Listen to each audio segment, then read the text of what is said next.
kembali lagi bersama saya Aulia Tonga. Pada video ini kita akan membahas hal-hal apa saja yang perlu diperhatikan saat kita membuat proposal bisnis. Nah, ini sangat penting kita ketahui. Kenapa?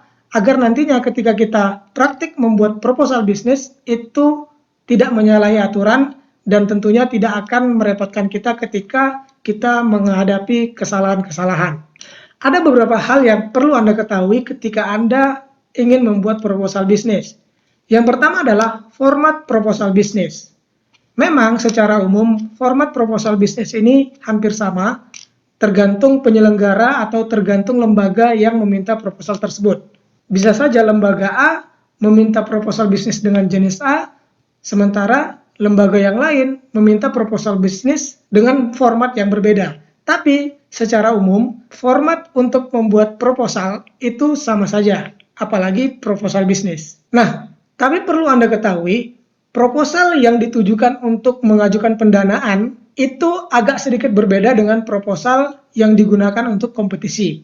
Nah, kalau kompetisi, proposal biasanya formatnya sudah ditentukan oleh penyelenggara. Berbeda kalau misalnya Anda mau mendapatkan pendanaan dari lembaga tertentu, biasanya formatnya itu tidak ditentukan.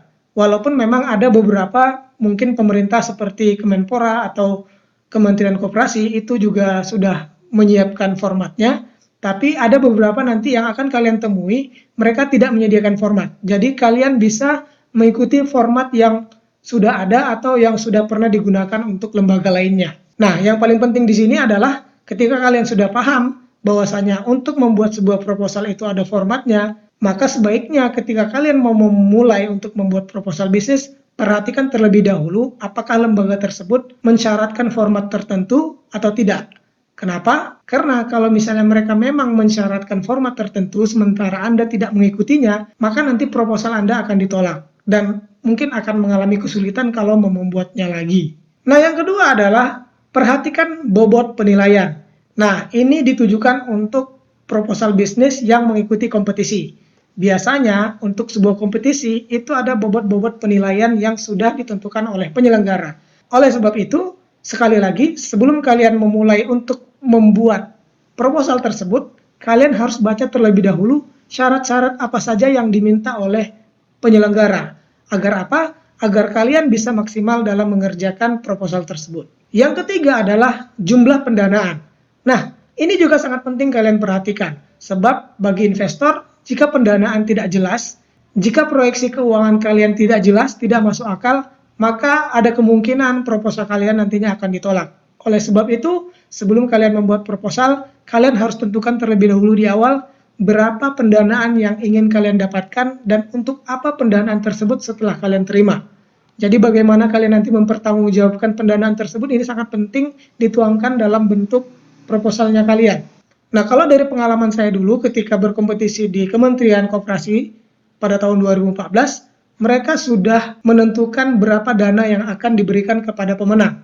Nah, pada waktu itu ditentukan pemenangnya mendapatkan maksimal 25 juta. Nah, kewajiban kita sebagai orang yang berkompetisi, orang yang membuat proposal, harus menghabiskan dana tersebut dalam proyeksi keuangan.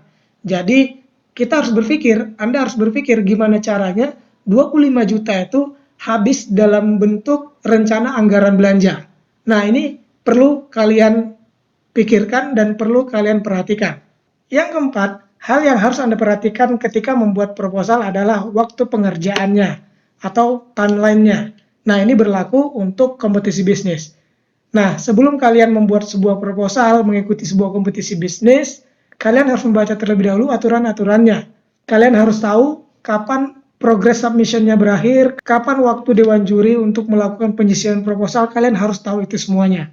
Oleh sebab itu, kalian nanti akan lebih tenang ketika membuat sebuah proposal bisnis untuk mengikuti sebuah kompetisi. Nah, itu tadi 4 hal yang perlu Anda ketahui ketika membuat sebuah proposal. Tentunya ini harus Anda perhatikan sebelum membuat proposal itu sendiri. Nah, di video selanjutnya mungkin ini yang Anda tunggu-tunggu, yaitu praktik membuat proposal. Di video selanjutnya kita akan praktik membuat sebuah proposal bisnis. Sampai ketemu di video berikutnya.